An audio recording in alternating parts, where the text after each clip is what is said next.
here's a quick explanation about the different modes that I was playing. Firstly, vary your modes. Higher on the keyboard is lighter mood. If you play heavier on the keyboard, that means you go lower. This is usually for more deep or more louder moments, and this is for quieter moments. Next is your chord progression. If your chord's starting with a minor key, then it's going to be a more serious moment.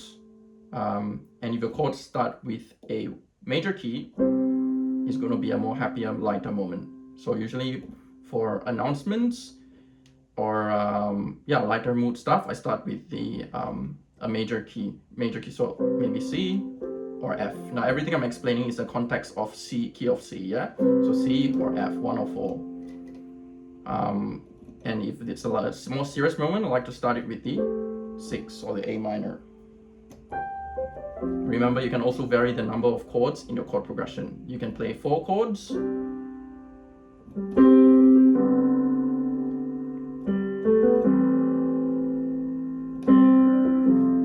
you can play just 2 chords.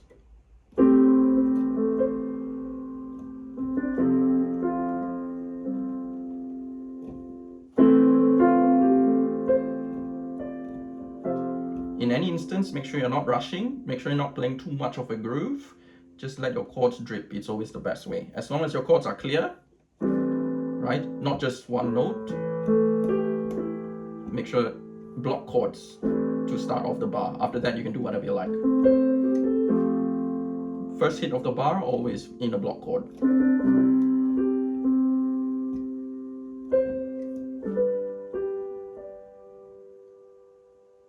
Now when I jazz out my chords, I like to use the major 7th, so C, major tonic triad, and add the 7th. You can also add the 9th if you like, or any variation of it.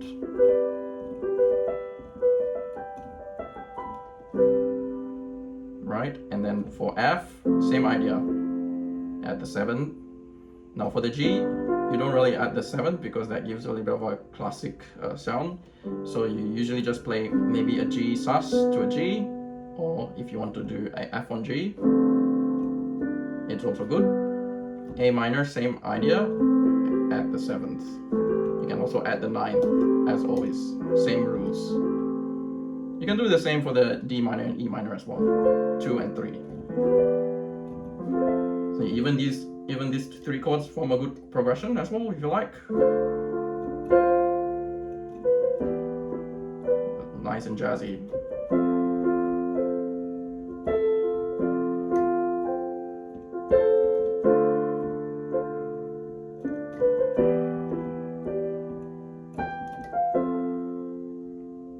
Another thing is, make sure to also, once you get used to using all these chords and you feel like you play the same chord progression over and over again, use slash chords. Alright? C on E, for example, C on the right hand, E on the left hand, leads to the F really nicely.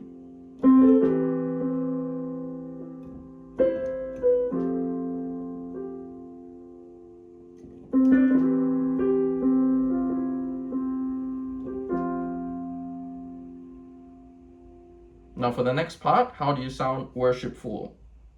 Always stay around the 1 and the 5. Keep your hand around 1 and 5 of the key center. So if you're C, that's C and G. If you're, for example, E major, that's E and B, and so on. So C and G for C major, right?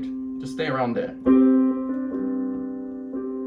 And that will form a nice base for your chord playing.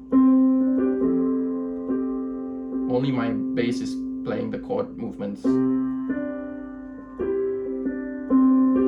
You have room for improv here as well when you play like that. So if you can, play more like that and avoid playing too much of triads. So avoid playing too much of.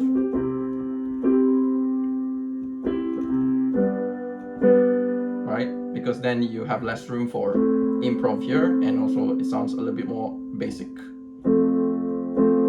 Right? Stick to the 1, 2, 3, 5 and let your ear guide you.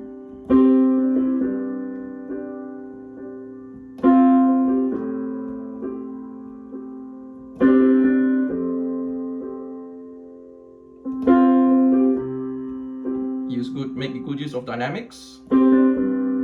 notice sometimes I'm hitting a bit more harder. I'm accenting some of my notes and I'm hitting some of my notes softer. So not just playing it robotically like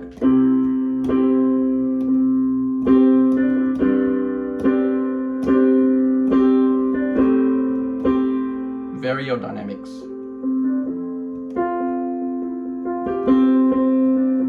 Loud and soft makes a good emotive moment. It's like breathing. Feel free to drift away from the 1, 2, 3, 4, 5 sometimes according to the improvs that you already know.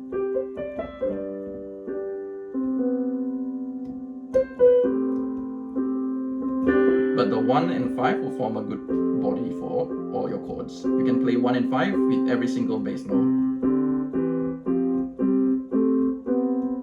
And all of them will sound good, so use that to your advantage.